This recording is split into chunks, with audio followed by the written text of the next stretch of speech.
अस्सलाम वालेकुम, welcome back my channel. उम्मीद करती हूँ सब ठीक ठाक होंगे और खैरियत से होंगे। आज मेरे किचन में बन रहा है गाजर का जर्दा, बहुत मज़े का और टेस्टी लजीज बनता है।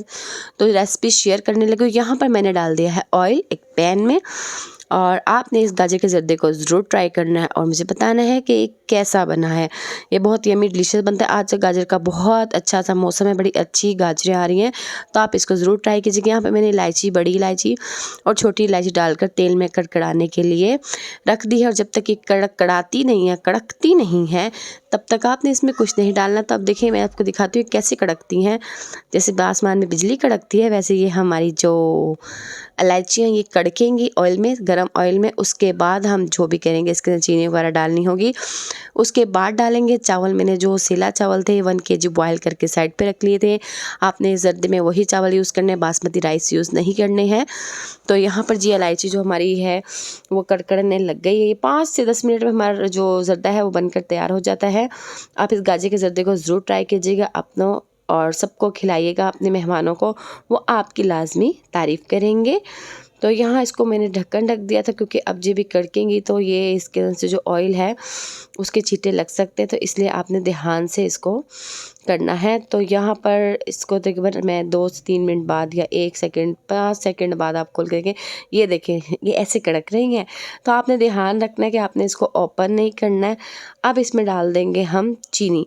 मेरे पास 1 kg चावल थे तो मैंने यहाँ पर 2 कप्स चीनी डाली है। अगर आप बहुत ज़्यादा मीठा खाते हैं तो 2 बहुत है, नहीं तो आप 1.5 कप भी इसमें डाल सकते हैं। 2 भी बहुत ज़्यादा हो जाएगा मीठा। अगर आप कम खाते हैं तो आप 1 डाल सकते हैं। यहाँ पे मैंने 2 कप चीनी डाली और चीनी को आपने चम्मच के साथ चलाते रहना है और जब तक कि डिज़ोल्व ना हो जाए अच्छे तरीके से, और इसको साथ साथ चम्मच चलाते रहना बिल्कुल हल्की आंच पर। आपने आंच तेज़ नहीं करनी है कि आप चीनी को बिल्कुल जला लें, इस बात का आपने ख्याल रखना है। और यही एक मेन पॉइंट है जिससे आपका जर्दा ख़राब भी हो सकता है और मज़े का भी बन सकता है। इसलिए आपने इस चीज़ की एहतियात करनी है कि जो चीनी है वो अच्छे तरीके से डिज़ोल्व हो जाए इसमें, और साथ साथ आप चम्मच चलाते रहें। अब इसका एक मेन पॉइंट आता है यहाँ पर, जो इसकी टिप है कि यहाँ पर जब ये साइड से बबल्स बनने लग जाते हैं और चीनी हल्की डिज़ोल्व होने लग जाती है, इसके बाद समझे कि इससे ज़्यादा आपने इसको नहीं करना। ये देखिए ये बबल्स बनना शुरू हो गए हैं तो चीनी डिज़ोल्व होना शुरू हो गई। इसके बाद हम इसमें जो हमारे पास है खोपरा, किशमिश, बादाम मैंने कट करके साइड पे रख लिए थे तो इनको हम डाल देंगे। ये जो खोपरा होता है वो है खुश्क, और बादाम है और किशमिश है। इसको आपने चीनी के अंदर अच्छे तरीके से मिक्स कर लेना है और इसको पका लेना है। चीनी आपने बिल्कुल ही ज़्यादा तेज़ आंच पे डिज़ोल्व नहीं करनी है, इससे फिर ये होगा कि वो दूसरी तरह से सख्त हो जाएंगे आपके चावल। तो ये बबल्स बनने के बाद समझ लें कि आपकी चीनी डिज़ोल्व होने लग गई है। यहाँ पर मैंने बॉयल करके जो राइस रखे होते हैं वो डाल दिए और ये जर्दा झटपट बनने वाला तैयार होने वाला है। कि अगर आपको कुछ समझ नहीं आ रहा मेहमानों को मीठे में क्या खिलाना है तो आप इस जर्दे को बनाकर खिला सकते हैं। तो अब देखिए मैंने चावल डाल दिए हैं इसमें और चीनी डाली थी, सिंपल सी रेसिपी है, इलायची डाली थी और इसको अच्छे तरीके से हम लोग कर लेंगे मिक्स। अब राइस अच्छे तरीके से मिक्स करने के बाद हम इसमें डालेंगे गाजर। गाजर को मैंने कट करे बारीक बारीक सा, आप कद्दूकश भी कर सकते हैं और बारीक सा कट भी करके अपनी मर्ज़ी से डाल सकते हैं। आपने गाजर इसमें थोड़ी क्वांटिटी में ज़्यादा डालनी है ताकि लगे ये गाजर का जर्दा है। तो यहाँ पर मैंने तकरीबन 3 गाजर ली थी और उसको अच्छी तरीके से बारीक देखे ऐसे ही आपने कट करना है। अगर कद्दूकश में करेंगे तो वो भी ठीक है, कद्दूकश में ज़्यादा बारीक हो जाएंगे। आप इस तरह करेंगे तो ज़्यादा आपका जो जर्दा है कलरफुल सा और डिलीशियस सा बनेगा।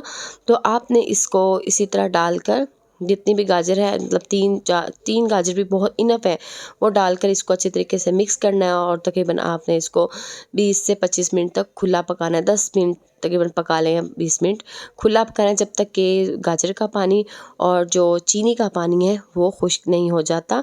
इसको मिक्स कर लेते हैं। आगे मैं आपको दिखाऊंगी कि किस तरह आपने पानी इसका खुश्क करना है और कितने परसेंटेज पे आपने इसको दम लगाना है। तो यहाँ पर जो हमारा जर्दा है पकना शुरू हो जाएगा, तो इसका जब तक पानी खुश्क नहीं होगा इसको आपने ऐसे ही दम नहीं लगा देना है। इसको खुला पकाकर फिर आपने इसको दम लगाना है। तो आपने इस रेसिपी को ज़रूर ट्राई करना है और मेरे चैनल को सब्सक्राइब करना है, लाइक करना है एंड शेयर करना है। यहाँ देखें जो पानी है इसका तकरीबन ये गाजर का पानी भी निकला है और चीनी का भी था। तो अब ये जितने परसेंट मतलब 80% बिल्कुल खुश्क हो जाएगा ये, तो हम इसको लगा देंगे तकरीबन 10 मिनट के लिए दम। उसके बाद जो हमारे मज़ेदार सा गाजर का ज़र्दा है वो बनकर तैयार हो जाएगा। तो आप इसको इस मौसम में ज़रूर ट्राई कीजिएगा और मुझे बताइएगा कि ये कैसा बना है। तो यहाँ पर ऑलमोस्ट जो पानी है वो खुश्क हो रहा है, तो इसको अब हम तकरीबन लगा देंगे 10 मिनट के लिए दम। इससे भी ज़्यादा थोड़ा खुश्क होना चाहिए, वो भी मैं आपको आगे दिखाती हूँ। उसके बाद हम इसको दम लगा देंगे। तो आप लोग बताएं आपके घर में कौन कौन से ज़र्दे बनते हैं और कैसे एक मुख्तलिफ़ तरह के लोग रेसिपीज़ ट्राई करते हैं, ज़र्दे बनाते हैं। तो मुझसे कमेंट बॉक्स में शेयर कीजिए कि आपको कौन सा ज़र्दा ज़्यादा अच्छा बनाना आता है। तो यहाँ पर इसको अच्छी तरीके से मिक्स कर लिया है। तकरीबन पानी देखिए बिल्कुल इतना खुश्क हो गया है। तो इसके बाद आपने इसको दम लगाना है, इस बात का भी ख्याल रखना है इससे आपका ज़र्दा ख़राब ना हो जाए, तो ज़्यादा पानी ना हो इसमें। तकरीबन अब मैंने आपको पानी खुश्क करके अच्छी तरीके से दिखा दिया। अब हम इसको लगा देते हैं दम और मिलते हैं दम के बाद। तो यहाँ पर हमारे राइस को अच्छे से दम लग गया। तो ये देखिए मज़ेदार से यम्मी से हमारे राइस जो बनकर तैयार हो गए हैं, गाजर का ज़र्दा। तो मैं आपको उसको डिश आउट करके दिखाती हूँ। बहुत मज़े का और यम्मी बना था। तो अभी तक आपने मेरे चैनल को लाइक नहीं किया तो लाइक एंड सब्सक्राइब कीजिए और मुझे फॉलो कीजिए। अपना और अपनों का ख्याल रखिएगा। मिलते हैं नई रेसिपी के साथ। अल्लाह हाफ़िज़।